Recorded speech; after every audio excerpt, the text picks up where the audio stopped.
बिस्मिल्लाहिर्रहमानिर्रहीम। अस्सलाम वालेकुम। मेरा नाम है रज़िया। उम्मीद करती हूँ कि आप सब भी ठीक होंगे। मैंने अक्सर लोगों को देखा है कि वो बर्दाश्त कर रहे होते हैं और सब्र का नाम देते हैं, और आज का मेरा टॉपिक भी यही है कि सब्र और बर्दाश्त में फ़र्क। अक्सर मैंने लोगों को देखा है कि वो बर्दाश्त कर रहे होते हैं और सब्र का नाम दे रहे होते हैं। तो मेरा वीडियो बनाने का यही मकसद है कि बर्दाश्त और सब्र में फ़र्क, और उस सब्र का हमें हुक्म दिया गया है, बर्दाश्त का हुक्म हमें नहीं दिया गया। बर्दाश्त की मायने ये है कि मैं सड़ रहा हूँ, कुछ नहीं कर सकता, मुझ पर परेशानी आ गई है, इस परेशानी की वजह से अंदर से खोखला हो रहा हूँ, ये है बर्दाश्त करना। और सब्र के मायने इससे कुछ डिफरेंट है। सब्र के मायने ये हैं, अगर कोई मुसीबत आ गई है और कोई परेशानी आ गई है, और किसी पर उम्मीद रखना, अच्छी उम्मीद रखना, अच्छी उम्मीद रखना। अच्छी उम्मीद किस पर रखना? अल्लाह ताला पर अच्छी उम्मीद रखना, इसका मानी है सब्र। जो अल्लाह ताला पर यकीन रखा जाता है, उम्मीद रखी जाती है, उसे कहते हैं सब्र। आज बुरा वक्त आया है, टल जाएगा।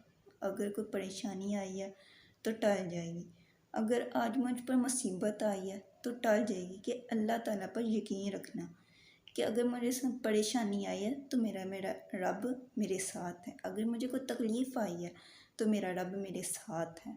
अगर कोई परेशानी आई है तो मेरा रब मेरे साथ है। ये उम्मीद रखना कि आज मुझ पर बुरा वक्त आया है, कल अच्छा वक्त भी आएगा। अगर आज मुझ पर मुसीबत आई है तो इसने टल ही जाना है। और कोई भी अगर मेरे साथ नहीं है, अगर इस मुसीबत में मेरे साथ कोई भी नहीं है, तो मेरा अल्लाह मेरे साथ है। ईमान जो है, सब्र जो है, ईमान को बढ़ा देता है, और बर्दाश्त ईमान को घटा देता है, कम कर देता है।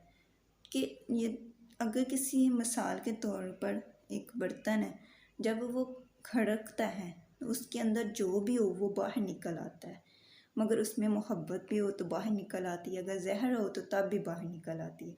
इसी तरह अगर आप पर कोई मुसीबत आती है या कोई परेशानी आती है तो वो आपका इम्तिहान होता है कि आपका ईमान कितना पुख्ता है, कितना आपका ईमान पायदार है, कि आप अल्लाह ताला पर कितनी उम्मीद रखते हैं, कि अल्लाह ताला पर आप कितना यकीन करते हैं कि अगर मुझ पर मुसीबत आ गई है तो मेरा रब जानता है, अगर मुझ पर परेशानी आ गई है तो मेरा रब जानता है। जब कोई माँ अपने बच्चे को एक थप्पड़ मारती है तो उसके मुंह से माँ ही निकलती है। जब अल्लाह वालों पर कोई मुसीबत आती है तो उनके मुंह से अल्लाह ही निकलता है। तो अल्लाह उनके साथ होता है। अल्लाह ताला को